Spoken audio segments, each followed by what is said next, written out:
Hello बच्चों, welcome to learning with योग। तो कैसे हो आप सब बच्चों? आज मैं आपको एक बहुत ही अच्छी कहानी सुनाने जा रहा हूँ। तो क्या आप सब तैयार हो?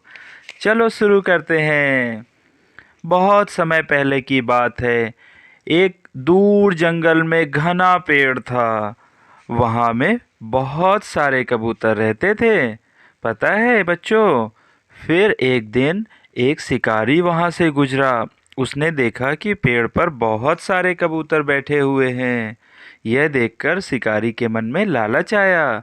उसने सोचा क्यों ना इन कबूतरों का शिकार किया जाए। उसको एक तरकीब सूझी। उसने पेड़ के चारों तरफ कुछ दाने बिखा दिए। उसके बाद उन दानों में एक जाल भी छुपा के रख दिया।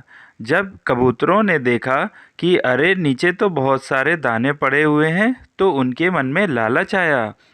पर उन कबूतर में एक कबूतर ऐसा था जिसको लगा कि पेड़ के आसपास इतने सारे दाने अचानक कहाँ से आ गए। उसने बाकी साथियों से कहा, नहीं नहीं रुको, यह कोई साजिश भी हो सकती है। ज़रूर इसमें कुछ ना कुछ काला है।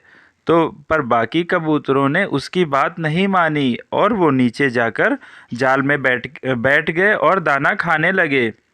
जैसे ही वो दाना खाने लगे, उनके पंजे जाल में फंस गए। और यह देखकर दूर बैठा शिकारी मन ही मन बहुत खुश हुआ। उसके बाद जैसे ही उनके जाल में उनके पैर फंसे, वो उड़ नहीं पा रहे थे, वो निकल नहीं पा रहे हैं। पर उसका जो बाहर एक कबूतर था, उसने देखा कि उसके सारे दोस्त जाल में फंस गए हैं। तो उसने सोचा कि कैसे मैं इनको इस जाल से निकालूं। फिर उसने सारे कबूतरों से कहा कि तुम परेशान मत हो, मैं तुम्हें बताता हूँ।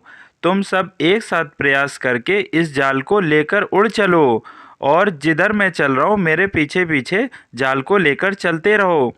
जब शिकारी ने यह देखा कि अरे अरे, इनका तो मेरा तो जाल लेकर भागे जा रहे हैं, शिकारी उनके पीछे पीछे दौड़ा। पर वो उनकी रफ्तार बहुत तेज थी कबूतरों की, और वो आसमान में उस कबूतर के पीछे पीछे चल दिए जाल को लेकर।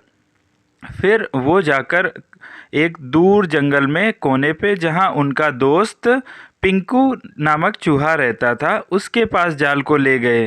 तो जब जाल पिंकू के पास गया, तो उनमें जो एक कबूतर बाहर था, उसने पिंकू से मदद मांगी कि पिंकू, मेरे दोस्तों की मदद करो, वो सब जाल में फंस गए हैं, उनको बाहर निकालना ज़रूरी है।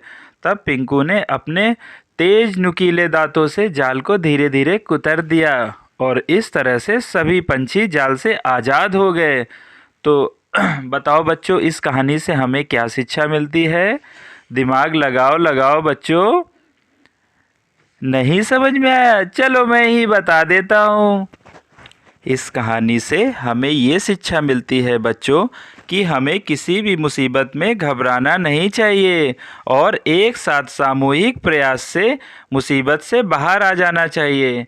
अर्थात एकता में ही शक्ति होती है, क्योंकि लालच करने से कभी कुछ नहीं मिलता है। ठीक है बच्चों? तो मिलते हैं नेक्स्ट वीडियो में। तब तक मेरे चैनल को लाइक और सब्सक्राइब करते रहिए। Bye bye kids. Bye bye kids.